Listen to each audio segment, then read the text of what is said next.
Guys, सो इस workshop में let's discuss about satin credit care. तो सैटिन क्रेडिट केयर एक माइक्रो फाइनेंस बेस्ड एनबीएफसी है। और अगर उनका देखोगे आप, उनका कुछ जो लोन बुक है उनका, दैट इज अराउंड 10,000 करोड़। और ये मोटा मोटी पूरा ही अनसिक्योर्ड माइक्रो फाइनेंस बेस्ड है। तो मतलब क्या है, मतलब अगर आप सैटिन का बिजनेस मॉडल समझोगे, तो ये एकदम अनबैंक्ड रूरल स्पेस में लोगों को लेंड कर, मतलब यहाँ पे माइक्रो फाइनेंस लोन्स देते हैं, जहां जिसको हम बोलते हैं जॉइंट लेंडिंग ग्रुप। सैटिन का अगर आप देखोगे, ये आप वेस्ट बंगाल, असम, फिर बिहार और पंजाब, यहाँ पे ये चार स्टेट्स में सबसे ज्यादा इनका प्रेजेंस है। कुछ 54-55% ऑफ द बुक होगा। अब अगर आप देखोगे, सैटिन का इसके साथ दो सब्सिडियरी भी है। एक अफोर्डेबल होम लोन्स का एक सब्सिडियरी है, और दूसरा है आपका एक एमएसएमई का सब्सिडियरी। तो सैटिन क्रेडिट केयर अगर आप देखोगे अभी, आज आज के मतलब अगर आप Q2 का numbers if you look at it, you will see that the company has come back up pretty well after COVID. But Satin was one of the companies जो सबसे ज्यादा सफर किया था in COVID. I tell you how. तो Satin had to wipe out approximately around 10% of its total loan book in COVID।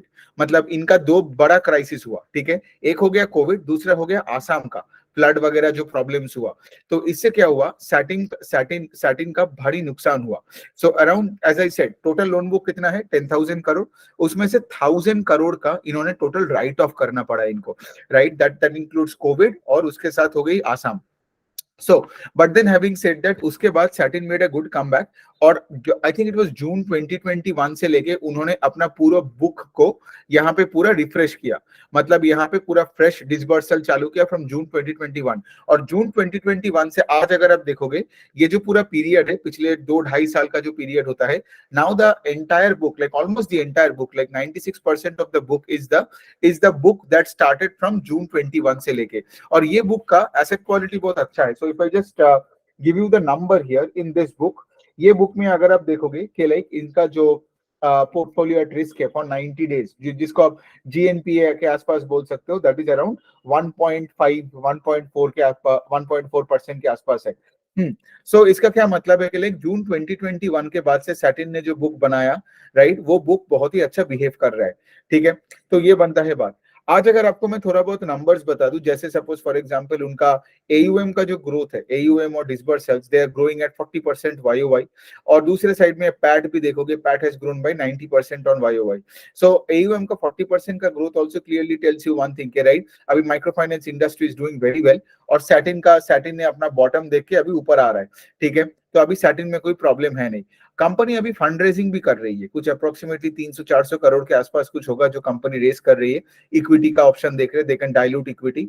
And of course when you are raising funds, you can't give any future guidance. तो management ने वही बताया con call में कि like, since हम अभी पैसे उठा रहे हैं बाजार से, तो इस टाइम पे हम कोई कुछ नहीं गाइडेंस दे सकते हैं। वेदर एयूएम का ग्रोथ का गाइडेंस, आरओई का ग्रोथ का गाइडेंस कुछ नहीं दे सकते हैं।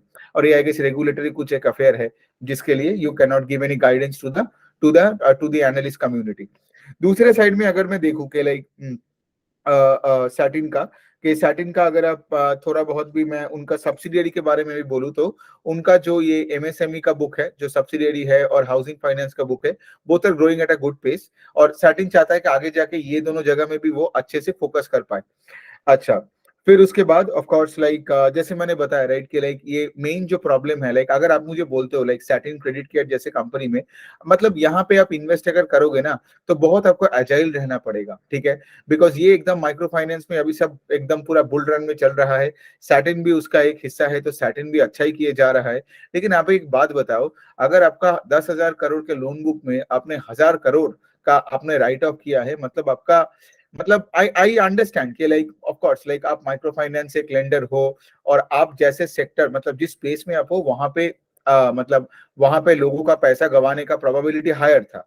But having said that 10% of the book एकदम उनको उनको एकदम वाइप आउट करना पड़ा, एकदम नया से चालू करना पड़ा। जैसे मैंने बोला, जून 2021 से जो बुक उन्होंने चालू किया, that book has a very high asset quality. But then again, सिर्फ 2-2.5 साल का ये बुक का एज है, राइट। सो इसका कोई विंटेज, कोई पीरियड नहीं है जिसके साथ में बोल सकते हो कि देखो इतने सालों से एसेट क्वालिटी अच्छा है, राइट।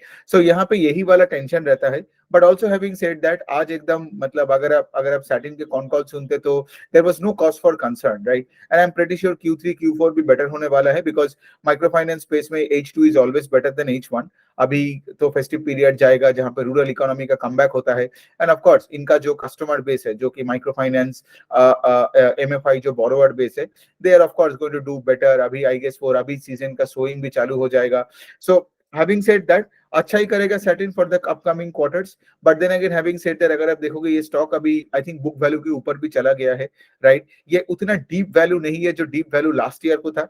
आप देखोगे Karnataka bank, south Indian bank, Ujjivan small finance bank, satin credit care, ये सब बहुत ही डीप वैल्यू था जब 2021 से 2022 जब ये लोग से फॉर एग्जांपल इनका एसेट क्वालिटी मतलब इनका एसेट क्वालिटी बुरा होते होते एक जगह में पीक किया, और फिर उसके बाद उसका इंप्रूवमेंट चालू हुआ जब they decided to provide heavily, ठीक है, एकदम प्रोवाइड करके राइट ऑफ करके अपने बैड लोन्स को हटाया और नया बुक को चालू किया, ठीक है। तो सैटिन भी इसी कैटेगरी में आता है। लेकिन हैविंग सेड दैट आज अगर आप मुझे पूछते हो, राइट, ये Karnataka, south Indian bank, satin credit care valuation में सपोर्ट है, बिकॉज ये 1 टाइम टू 1.5 टाइम्स बुक में है, इतना भी कुछ मतलब ओवर हीटेड नहीं है। बट देन अगेन ऐसे कंपनीज को बिलो बुक लेने में सबसे ज्यादा मजा आता है। या कोई रिकमेंडेशन नहीं है। सैटिन का भी अगर आप देखोगे, जैसे मैंने बताया, लाइक 35-40% का AUM का ग्रोथ है, right? And I am pretty sure FY24 का जो लोन बुक का जो ग्रोथ होगा वो FY23 से 25-30% तो हो ही जाएगा, प्रोवाइडेड के H2 H1 से बेटर होता ही है। सो हैविंग सेड दैट यही होता है बात। आगे देखते हैं। एक और चीज है कि आसाम का गवर्नमेंट का जो भी प्रॉब्लम हुआ था, तो गवर्नमेंट अभी क्या कर रहे हैं, धीरे धीरे करके ऐसे NBFCs को पैसा वापस कर रहे हैं, ठीक है। तो आसाम का गवर्नमेंट से कुछ 8-10-12 करोड़ के आसपास आया हुआ है।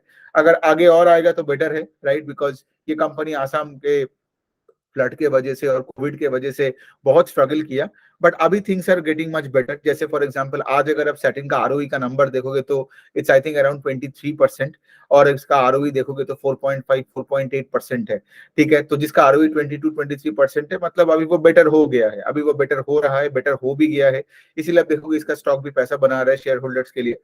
तो यही हो गया बात। लेकिन you have to be very very agile with such companies, because ये HDFC बैंक है नहीं, ये माइक्रो फाइनेंस बेस्ड एक लेंडर है, ठीक है। तो यहाँ पे अगर आप मतलब इन्वेस्टेड हो या इन्वेस्ट कर रहे हो, you have to be very very agile. Q3 का रिजल्ट आराम से आप देखना, ठीक है। Q3 का रिजल्ट देखना है, कॉन कॉल सुनना है, और देखना कि मैनेजमेंट का ऑफ कोर्स Q2 में अभी गाइडेंस दे नहीं पाए, बट आई थिंक Q3 में तब तक कि इनका कैपिटल रेज वगैरह हो जाएगा, तो Q3 में ये लोग अपना गाइडेंस देंगे। बिकॉज देखो, अगर कोई अपना गाइडेंस घटाता है या कोई प्रॉब्लम का बारे में बात करता है, मतलब अगर मैं होऊंगा तो अगले दिन ही वो स्टॉक बेचूंगा, बिकॉज ये सैटिन टाइप का कंपनी बहुत रिस्की है। इसका स्टॉक बहुत ही वॉलेटाइल रहेगा, much more volatile than the likes of HDFC and ICICI। So that's it's not a warning, it's just that के मतलब कुछ कंपनीज के लिए आपको कुछ ज्यादा मतलब एजिलिटी का भी लेवल का एक स्पेक्ट्रम होनी चाहिए, ठीक है। आप एकदम HDFC बैंक लेके मतलब एकदम चिल मार सकते हो, सैटिन लेके चिल नहीं मार सकते हो, क्योंकि अगर चिल मारोगे सिचुएशन बदल जाता है, आपका पैसा आधा हो सकता है और आपको पता भी नहीं चलेगा। लेकिन अगर आप अवेयर रहते हो, and if you sell and if you know what you are doing, and you know if you track the business and take decisions accordingly, then कोई टेंशन नहीं है। सो यही बनता है बात। सैटिन का यही हो गया। और एक बार मैं देख लेता हूँ कोई कॉन कॉल में और कुछ चीजें है कि नहीं जो मैं मिस किया हूँ कि नहीं। नहीं, I think we have covered everything. ROE का नंबर, हाँ, एक पॉइंट लास्ट है के लिए, अगर आप देखोगे portfolio risk quarter on quarter थोड़ा बड़ा है, मतलब बट ये एक इंडस्ट्री फेनोमेनन है। मतलब मैनेजमेंट ने बताया कि लाइक पोर्टफोलियो थोड़ा सीजनड हो रहा है। पोर्टफोलियो रिस्क मतलब है पोर्टफोलियो रिस्क प्लस 90 डेज का मतलब है कि लाइक से फॉर एग्जांपल 3-3 महीने का EMI नहीं दे रहे, वो जो बकेट बनता है, वो बकेट Q1 में जो था Q2 में थोड़ा सा बढ़ गया है। तो ये थोड़ा सा कंसर्न का है, बट मैनेजमेंट सेट के लाइक पूरा जो NBFC MFI का जो पोर्टफोलियो रिस्क का बकेट है in the industry, that has gone up by 1%, और सैटिन का ये बकेट बढ़ गया है by only 20 basis point और 0.2%।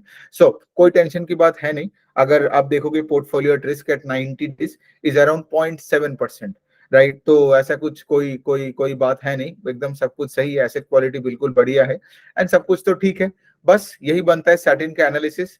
एंड ऑफ कोर्स लाइक आगे जाके अगर देखना पड़ेगा कि कंपनी का ये जो फंड रेजिंग हुआ, फंड रेजिंग कैसे होता है, और मैनेजमेंट Q3 में क्या बोलता है regarding the guidance going forward. Okay, on that note, if you have any questions please let me know in the comment section.